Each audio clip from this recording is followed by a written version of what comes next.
is engine 60. Respond an ambulance to us. She's back here.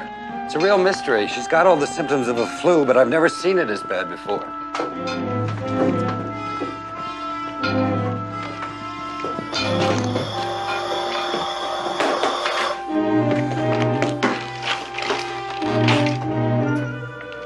She's hot. About 102 or 103. What's her name? Jenny.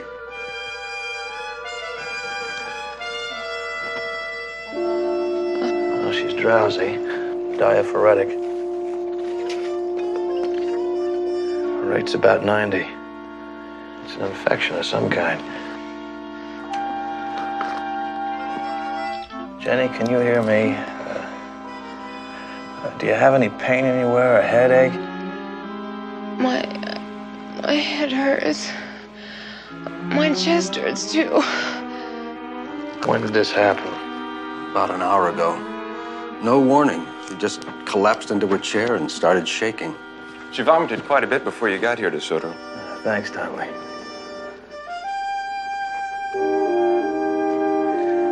BP's 110 over 82. Respiration's okay. You know what it is? Well, we ought to be able to find out soon enough. It's got to be the Asian flu. What do you got, Joe? Infection of some kind. Fever, chills, nausea, head and chest pains. Spinal tap shows a slight elevation of pressure, too.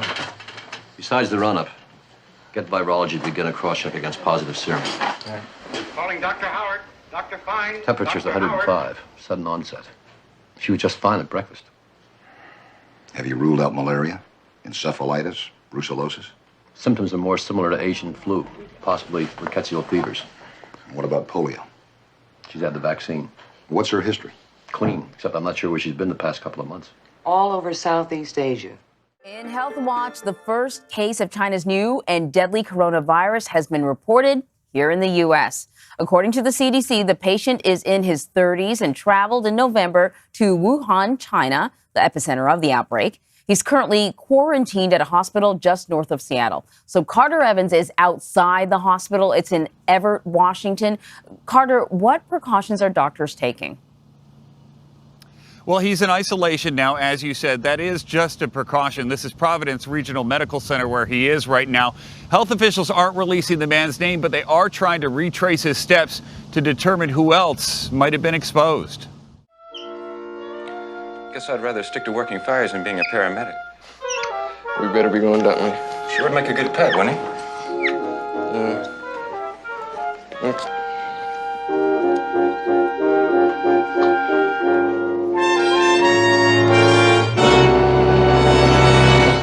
In the heart of the country, a disheartening sight.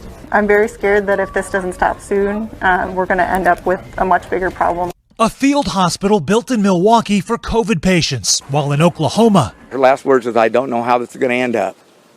So, and that's the way it was left.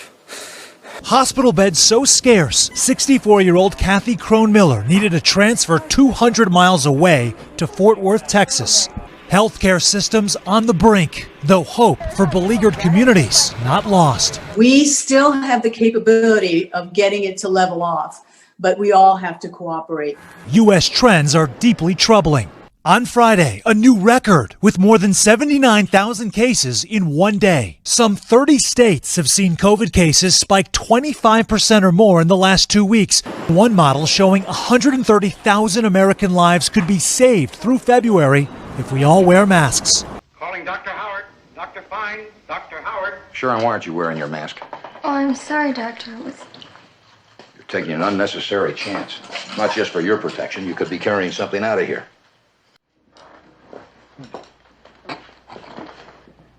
Mrs. Smith, 65. Tim said something about a new super strain of Asian flu. Whatever it is, he didn't have it at lunchtime. Are you his wife? Yes, I'm Mrs. Tim Duntley. My husband's a fireman. Calling Dr. Howard. Dr. Fine. Dr. Whatever he Howard. has, it's nothing to worry about, is it? Well, we're not sure, Mrs. Duntley. And worrying never does any good anyway. Better get him to isolation. Joe, if he responded on the Jenny Hollister case, we could be in for real trouble. Whatever we've got, it's contagious. Only nobody knows how contagious. Better get on the phone to Atlanta. Bring them up to date. I'll get Martin working on samples. At a Washington State hospital, thousands of miles away from China's coronavirus epicenter, tragic news: the first coronavirus death in the United States. The person who died was a patient at Evergreen Hospital who had underlying health conditions. It was a male in his 50s.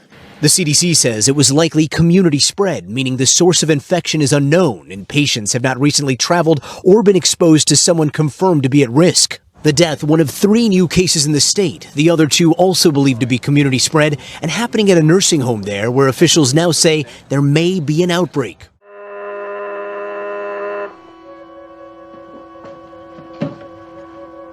Fireman Roy DeSoto.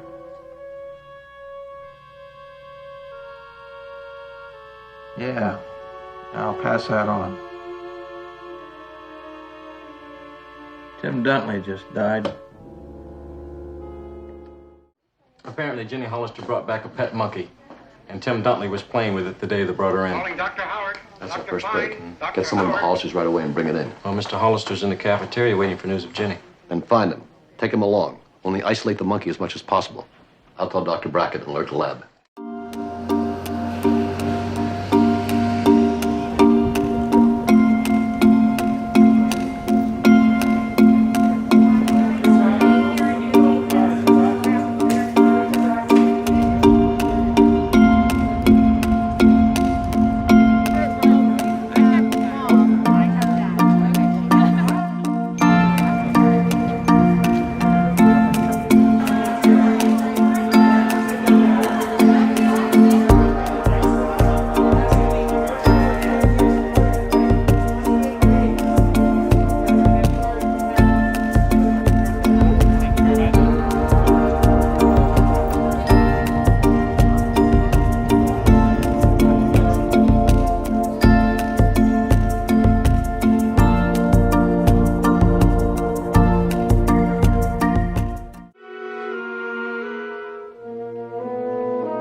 No apparent pathology. He could still be the carrier. The question is, how does Cookie transmit whatever it is he's got? Well, apparently Tim Duntley touched him. Could be saliva borne. Oh, you can't rule out fleas. He's got a pound of them. Dr. Fine, Dr. I want to see what Jenny can tell us. Better keep Cookie sealed off down here for now.